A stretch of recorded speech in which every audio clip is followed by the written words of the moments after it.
नमस्कार, आप देख रहे हैं दी रियलिटी बस। मैं हूं विराज। इन दिनों वैश्विक स्तर पर रूस तथा यूक्रेन के बीच चल रहे युद्ध की चारों तरफ चर्चा है।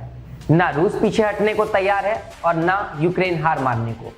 युद्ध लगातार लंबा खिंचता जा रहा है, लेकिन भारत हमेशा से पूरे विश्व में शांतिपूर्ण तरीके से किसी समस्या के समाधान निकालने का पक्षधर रहा है। इसी क्रम में एक बार फिर से भारत ने रूस यूक्रेन के युद्ध को रोकने के लिए कूटनीति समाधान और वार्ता पर जोर दिया है।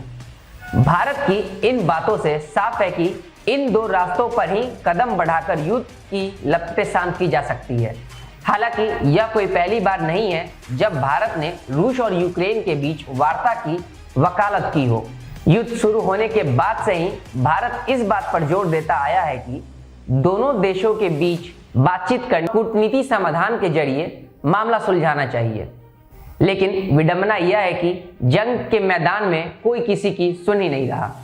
जहां रूस पूरी ताकत के साथ यूक्रेन को सबक सिखाने पर तुला है, वहीं अमेरिका और यूरोपीय देश यूक्रेन के साथ खड़े हैं और उसे हर तरह की मदद मुहैया करवा रहे हैं।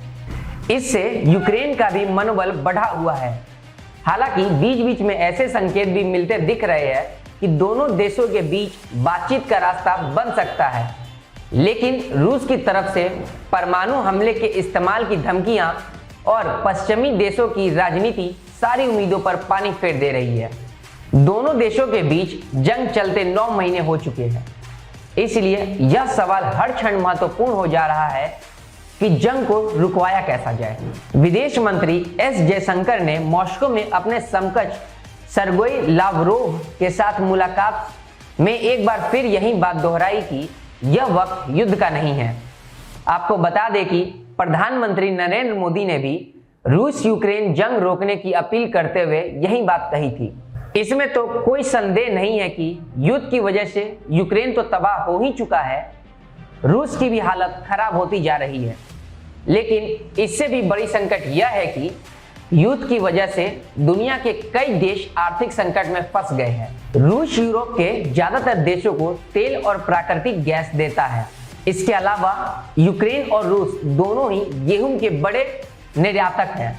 इसलिए हर कोई अब इस कोशिश में है कि जंग को रुकवाया जाए, लेकिन रास्ता इतना आसान लग नहीं रहा।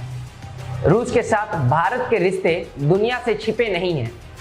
दशकों से रूस भारत के हर मामले में संबंधों का निर्वाह करता आया है और भारत ने भी उसे वही मान सम्मान दिया है। रूस यूक्रेन की जंग शुरू होने के बाद अमेरिका ने रूस की आलोचना करने, उसके खिलाफ संयुक्त राष्ट्र में मतदान करने और उसे तेल नहीं खरीदने जैसी बातों को लेकर भारत पर दबाव बनाना शुरू कर दिया था। लेकिन भारत ने इस मुद्दे पर तटस्थता की नीति अपनाई।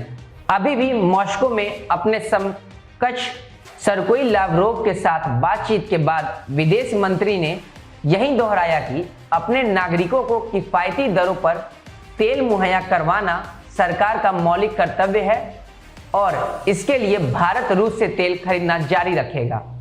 भारत का यह रुख अमेरिका के लिए किसी कड़े संदेश से कम नहीं है।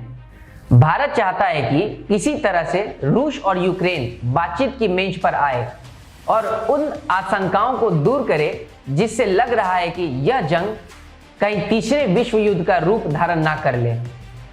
इसलिए उसने रूस को वार्ता का सुझाव दिया है। अब देखना यह है कि रूस का क्या रुख होता है। आप अपनी राय हमारे कमेंट बॉक्स में बताएं। तब तक के लिए नमस्कार।